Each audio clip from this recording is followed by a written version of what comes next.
कहा जाता है पितृपक्ष की रात अगर गाय को चुपचाप ये चीज खिला दी जाए तो पितरों का आशीर्वाद ऐसा मिलता है जो आने वाली 7 पीढ़ियों का भाग्य बदल देता है। पितृपक्ष साल का वो समय जब मरे हुए पूर्वज वापस धरती पर आते हैं, अपने वंशजों से तर्पण और सम्मान की उम्मीद करते हैं। शास्त्र कहते हैं कि इस दौरान की गई हर एक पुण्य क्रिया कई गुना बढ़कर फल देती है, लेकिन एक कथा ऐसी भी है जिसे हर कोई नहीं जानता। एक ऐसी क्रिया जिसे अगर सही तरीके से किया जाए तो पितरों की आत्मा तृप्त हो जाती है और घर परिवार से दुर्भाग्य हमेशा के लिए दूर हो जाता है। बहुत समय पहले की बात है, उज्जैन नगरी में गोविंद शास्त्री नामक एक ब्राह्मण रहते थे। घर में गरीबी थी लेकिन धर्म और आस्था में कोई कमी नहीं थी। पितृपक्ष का समय आया तो गोविंद शास्त्री ने अपने पास जो थोड़ा बोध था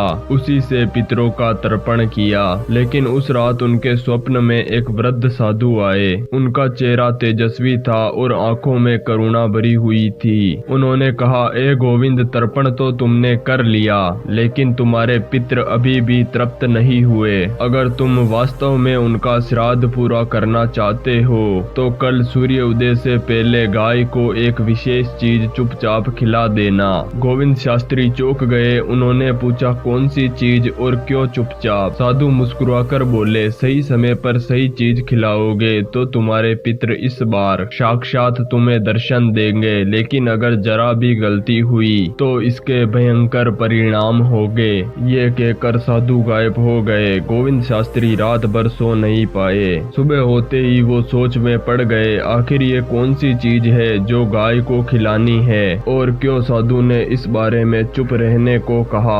अगली सुबह जैसे ही गोविंद शास्त्री घर से बाहर निकले, उन्हें दरवाजे पर एक पुरानी थाली रखी हुई मिली। थाली में एक रहस्यमय पत्ते पर कुछ रखा हुआ था, लेकिन जैसे ही उन्होंने हाथ बढ़ाया अचानक आकाश में काले बादल घिरे आए और एक अजीब सी आवाज आई, ध्यान रखना गोविंद, ये वस्तु तुम्हारे भाग्य को बदल सकती है। गोविंद शास्त्री का दिल तेजी से धड़कने लगा। अब सवाल ये था कि क्या वो इस वस्तु को गाय को खिलाएंगे या नहीं। सुबह का सूरज निकल चुका था लेकिन गोविंद शास्त्री के मन में अंधेरा घेरता जा रहा था। थाली में रखी वो वस्तु क्या सच में पितरों को तृप्त कर सकती है या ये किसी अदृश्य परीक्षा की शुरुआत है। गोविंद शास्त्री ने कांपते हाथों से उस पत्ते को उठाया। वह कोई साधारण पत्ता नहीं था, वो पीपल का पत्ता था जिस पर किसी ने चावल, तिल और शहद से एक छोटा सा लड्डू बनाया था। उनकी आंखें चौड़ी हो गई।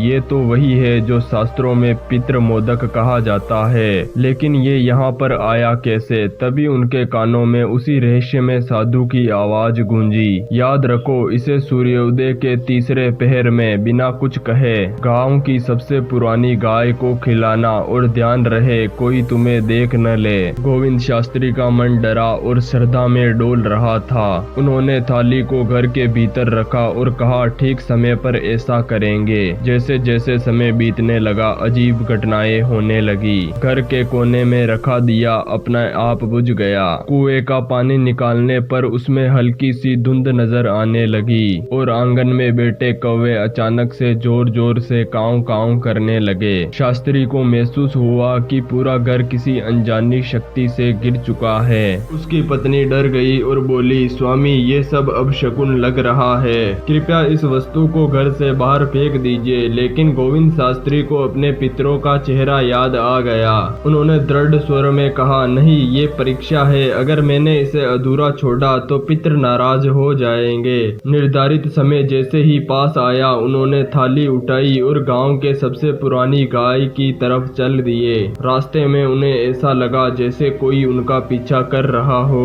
उन्होंने कई बार पीछे मुड़कर देखा लेकिन वहां पर कोई नहीं था। हवा अचानक ठंडी हो गई और खेतों में फुसफुसाहट जैसी आवाज आने लगी। मत करो, मत करो, उनके कदम लड़खड़ाए लेकिन उन्होंने सांस जुटाया और गोटे में पहुंच गए। वहां पर गांव की बूढ़ी गाय शांत खड़ी थी, जैसे उसे पहले से पता हो कोई खास काम होने वाला है। जैसे ही गोविंद शास्त्री ने थाली आगे बढ़ाई, जैसे ही गाय ने उस पितृमोक को खाने के लिए मुंह बढ़ाया, अचानक बिजली कड़की और गोटे का दरवाजा अपने आप बंद हो गया। गोविंद गोविंद के दिल की धड़कन रुकने जैसी हो गई। अंधेरे में उन्होंने देखा कि घोटे के एक कोने में धुंध इकट्ठी हो रही है। धीरे धीरे उस धुंध में मानवीय आकृति बनना शुरू हो गई। अचानक आवाज गूंजी, गोविंद अगर ये वस्तु गलत हाथों में गई तो तुम्हारे पूरे वंश का नाश हो जाएगा। गोविंद शास्त्री ने कांपते हुए देखा, धुंध में उनके दिव्यगत पिता खड़े थे पर उनका चेहरा क्रोधित था। तभी गाय ने मोदक खा लिया। घोटे में अंधेरा छा गया, हवा का झोंका आया और गोविंद बेहोश होकर गिर पड़े। जब उन्होंने आंखें खोली तो देखा कि गाय घोटे में नहीं थी और जमीन पर सिर्फ एक शब्द लिखा था, कहानी का तीसरा चरण। ये सिर्फ गोविंद की परीक्षा नहीं थी बल्कि पूरे वंश की किस्मत का फैसला था। जब गोविंद होश में आए तो वो गांव के बाहर पुराने पीपल के पेड़ के नीचे पड़े थे। सूरज ढल रहा था और चारों ओर सन्नाटा था। अचानक उन्होंने देखा कि पेड़ के नीचे वही साधु खड़े हैं जो सपने में आए थे। साधु गंभीर स्वर में बोले, गोविंद तीसरा चरण शुरू हो चुका है।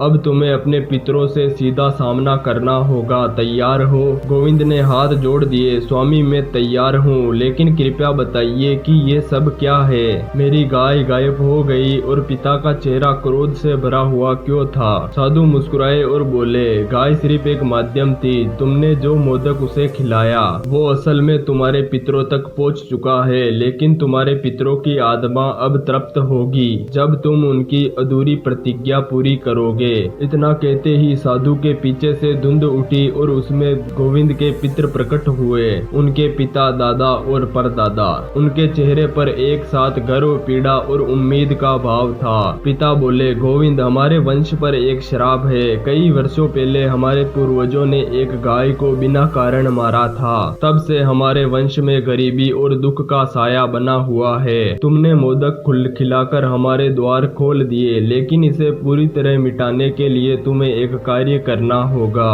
गोविंद ने उत्सुकता से पूछा, कौन सा कार्य पिताश्री? पिता ने कहा, आज पितृपक्ष की अमावस्या है। तुम्हें बिना कुछ कहे गांव के हर गरीब को अन्न देना होगा और सबसे अंत में उसी बूढ़ी घास को ताजा घास और पानी। तभी श्राप मिटेगा और तुम्हारे वंश पर सौभाग्य लौटेगा। गोविंद शास्त्री ने तुरंत कार्य शुरू किया। उन्होंने घर का सारा अनाज निकाला, गांव के हर गरीब बच्चे को भोजन कराया। शाम ढलते ही वही बूढ़ी गाय, जैसे उसे भी पता हो कि समय पूरा हो चुका है, गोविंद ने उसके सामने घास और पानी रखा। जैसे ही गाय ने घास खाई, आसमान में बिजली चमकी और धुंध में खड़े पितरों के चेहरे पर मुस्कान आई। पिता ने आशीर्वाद देते हुए कहा, आज तुम्हारे वंश पर कोई प्रभाव नहीं रहेगा। जो भी ये कथा सुनेगा और इस तरह गाय को पितृ मोदक खिलाएगा, उसके पितृ भी तृप्त हो गए। अचानक सब कुछ शांत हो गया और साधु भी गायब हो गए।